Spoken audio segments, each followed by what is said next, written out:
ശരി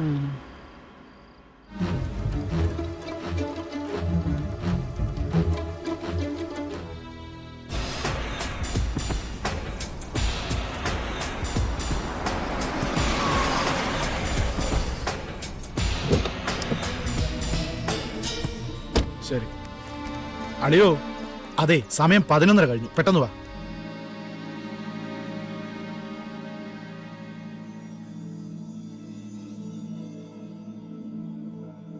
എന്നെ ആരും നിർബന്ധിച്ചുകൊണ്ട് പോയതല്ല.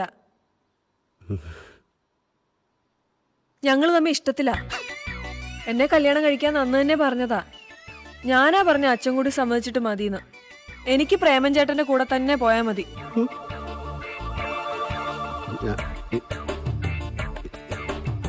അളിയ ഒന്ന് നിക്കുന്നേ. ഓ, ഇനി എന്നത്തിനാ നിക്കുന്നേ? കോടതി പറയാൻ പോകുന്ന എന്തെന്ന് മനസ്സിലാക്കാനുള്ള കോമൺ സെൻസ് ഒക്കെ എനിക്കുണ്ട്. പ്രായപൂർത്തിയായ പെണ്ണായതുകൊണ്ട് അവളുടെ ഇഷ്ടത്തിന് പോകാൻ അനുവദിക്കും. എന്നാലും ഇതൊന്ന് കംപ്ലീറ്റ് ചെയ്തിട്ട്. ഓ, ഞാൻ ആ ചാപ്റ്റർ ക്ലോസ് ചെയ്തേ. ഇന്ന് അമ്മച്ചിയെ മെന്റൽ ഹോസ്പിറ്റലിൽ ആക്കേണ്ട ദിവസാ. അതിട്ടാ ഇങ്ങോട്ട് ഓടി വന്നത്. ആ, നീ ഒരു കാര്യം ചെയ്യും, വൈകുന്നേരം ബീനയും കൂട്ടി വീട്ടിലേക്ക് വന്ന് കേട്ടാ. ശരി. ആ ടിക്കറ്റ് ടിക്കറ്റ് ടിക്കറ്റ് ടിക്കറ്റ്. ഒരു മിഷൻ കോട്ടേഴ്സ്. ഓ ആ ഇവിടെ പുറയിൽ ആളുണ്ട്. പുറകിൽ ആരുമില്ല.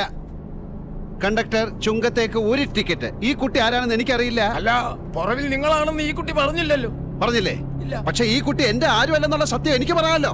കല്യാണം കഴിക്കാൻ പോവാന്ന് കോടതി പറഞ്ഞിട്ട് ഇപ്പൊ ഇറങ്ങിയതല്ലേ ഉള്ളൂ. അതിനുമുമ്പ് ഡൈവേഴ്സ് ആയ. ഓ, കുടുംബ പ്രശ്നമാണല്ലേ. ആള് ഇത് തന്നെയല്ലേ കൊച്ചേ? അതെ. ആ ടിക്കറ്റ് ഒരല്പം മാറിക്കേ.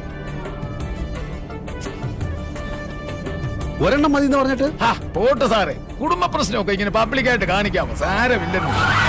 അയ്യോ,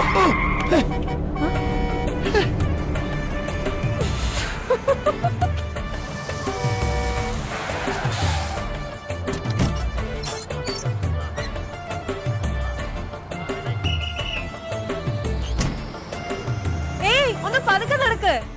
പതുക്കെ നടക്കാൻ നിക്ക്. എന്നെ കളറുള്ള ആളല്ലേ, പിന്നെന്താ ഇങ്ങനെ? എന്റെ അച്ഛൻ പറയാറുണ്ട്, മനുഷ്യത്വം ദയ ഇതൊന്നും കാണിക്കാൻ പാടില്ലാത്ത കാലമാണിതെന്ന്.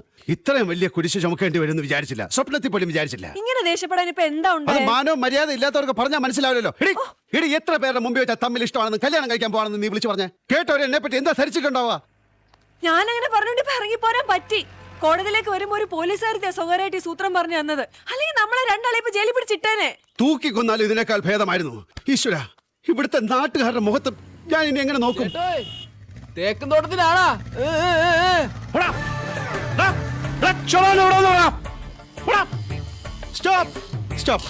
എങ്ങോട്ടാ സാറേ? മനസ്സമാധാനം കിട്ടുന്ന എങ്ങോട്ടെങ്കിലും. 1-ാം തീയതി ബാറിൽ അവധിയാണ് സാറേ.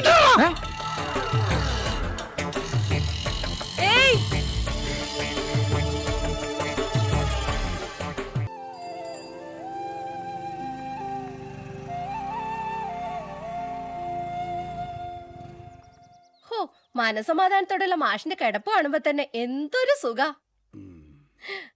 നന്നായുള്ളൂ മാഷെ. എല്ലാത്തിനും അതിന്റേതായ ഒരു സമയം ഉണ്ടെന്നൊക്കെ പറയുന്നത് ഇതാ. ഒരു കുടുംബം എന്നൊക്കെ പറയുമ്പോ നിങ്ങൾ അച്ഛനും മോനും മാത്രം പോരല്ലോ. ഒരു മരുമകൾ വരണം, അവർക്ക് മക്കൾ ഉണ്ടാവണം, അവരുടെ കളിയും ചിരിയും കരച്ചിലും ഒക്കെ ഈ വീട് മുഴുവൻ നിറയണം. ഇപ്പോഴെങ്കിലും ഇങ്ങനെ ഒരു ചിന്ത പ്രേമന് ഉണ്ടായല്ലോ. അയ്യോ, അങ്ങനെയൊന്നും അല്ല. ഇതാ കുട്ടിയെ ധർമ്മസങ്കടത്തിൽ നിന്ന് അവനെന്ന് രക്ഷിച്ചതാ. അതിന് മനസ്സുണ്ടാവാന്ന് പറഞ്ഞ ചില്ലറ കാര്യാണോ? വേറെ പെണ്ണിനെ കിട്ടാഞ്ഞിട്ടാ? ആരോരും ഇല്ലാത്തൊരു കുട്ടിക്ക് ജീവിതം കൊടുക്കാന്ന് പറഞ്ഞ അതൊരു പുണ്യം തന്നെയാ. പറയുന്നത് അങ്ങോട്ട് മനസ്സിലാകില്ല എന്ന് വെച്ചാ എന്താ ചെയ്യാ? ശോഭനയെ നിങ്ങൾ തെറ്റിദ്ധരിച്ചതുപോലെ ഒന്നും അല്ല കാര്യങ്ങള്. മാഷേ, നമ്മളൊക്കെ പാവങ്ങളാ. പിള്ളേര് പറയണത് അങ്ങനെ എന്നെ അങ്ങോട്ട് വിശ്വസിക്കും.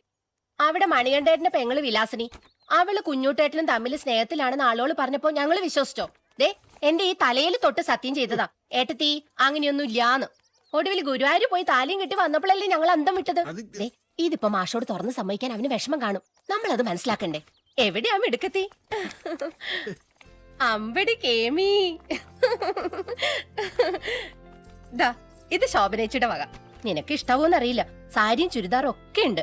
വരണ വഴി മൊയ്തീൻകാട കടയെന്ന് വളയും മാലയും കമ്മലും പൊട്ടും എല്ലാം ഇങ്ങ് വാങ്ങിച്ചു. പ്രേമൻ ഇതിനെ കുറിച്ച് ഒരു ബോധം ഉണ്ടാവില്ല. അയ്യോ, ഞാനത് പെട്ടെന്ന് വേറെ വഴിയില്ലാത്ത. അതൊന്നും സാരില്ലാന്നേ. ദൈവം തമ്പുരാൻ ഓരോന്ന് തീരുമാനിച്ചിട്ടുണ്ട്. അതിലേക്ക് നമ്മളെ എങ്ങനെയെങ്കിലും കൊണ്ടുവന്ന് എത്തിക്കും. അതിനിടയ്ക്ക് കുറച്ച് വിഷമിപ്പിക്കും, കരയിക്കും. അതൊക്കെ സാധാരണയാ. മനസ്സുകൊണ്ടുള്ള ചേർച്ചയാ പ്രധാനം. ഇനി നല്ലൊരു മുഹൂർത്തം നോക്കിയിട്ട് ചെറിയ തോതിലാണെങ്കിലും ആ ചടങ്ങ് അങ്ങ് നടത്തണം.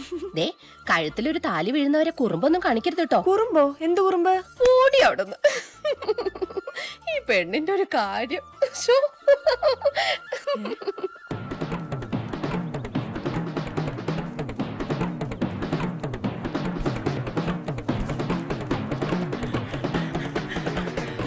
എനിക്കിനി ഓടാൻ വയ്യ.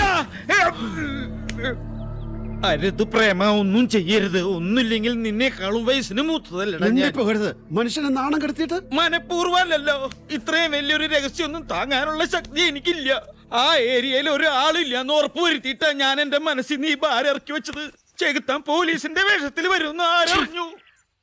നാട്ടുകാരുടെ മുഖത്ത് നോക്കാൻ പറ്റാതായി. നോക്കണ്ട. ഞാൻ എന്റെ അച്ഛനെ പറഞ്ഞ് വിശ്വസിപ്പിക്കാൻ പറ്റ പാടറിയോ?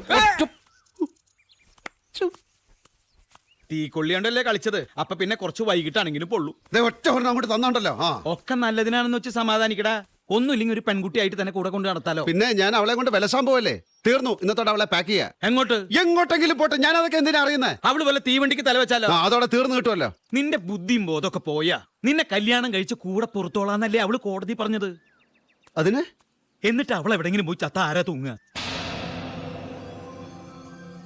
ഇനി അത് വേണ്ട. നീ അവളെ വെറുതെ വീട്ടിൽ നിന്ന് ഇറക്കി വിട്ടു എന്ന് വിചാരിക്ക. വേറെ ആരെങ്കിലും നീ അവളെ നോക്കണില്ല എന്ന് പറഞ്ഞ് കടലാസ് കൊടുത്താൽ മതി. അപ്പോഴും പെട്ടു. അവളുടെ വായന് നിന്നെ പറ്റി മോശമായിട്ടൊരു വാക്കങ്ങ വന്ന പത്രക്കാര്, ടി വിക്കാര്, അതുപോലെ സാമൂഹ്യ പ്രവർത്തകര് ഒക്കെ കാത്തിരിക്കല്ലേ? ഒരു ഊരാക്കുടുക്കില മോനെ നീ തലവെച്ച് കൊടുത്തിരിക്കണേ. ഇത് ആണുങ്ങളുടെ ലോകം പറച്ചിലേ ഉള്ളൂ. പെണ്ണ് വിചാരിച്ചാൽ ഏത് കൊല കൊമ്പനും നക്ഷത്രം എണ്ണിക്കാം. എണ്ണിച്ച ചരിത്രമുണ്ട്. ഇനിയിപ്പം എന്ത് ചെയ്യും? തന്ത്രപൂർവ്വം നീങ്ങ. എങ്ങനെ? മനസ്സിൽ എത്ര ദേഷ്യം തോന്നിയാലും സ്നേഹം വാരി കോരി കൊടുക്കണം. അപ്പൊ കുറെ കഴിയുമ്പോ അവൾക്ക് തോന്നും, അയ്യോ ഈ പാവം ചേട്ടനെ ഞാൻ എന്തിനാ ഇങ്ങനെ ബുദ്ധിമുട്ടിപ്പിക്കുന്നത്. അപ്പൊ ചെറിയൊരു മുള്ളെടുത്ത് കളയുന്ന പോലെ കളയ. പ്രേമ, നിന്റെ കല്യാണം ആയിന്ന് കേട്ടല്ലോ. എന്നാ? നിങ്ങളുടെ 16 അടിയന്തരത്തിന്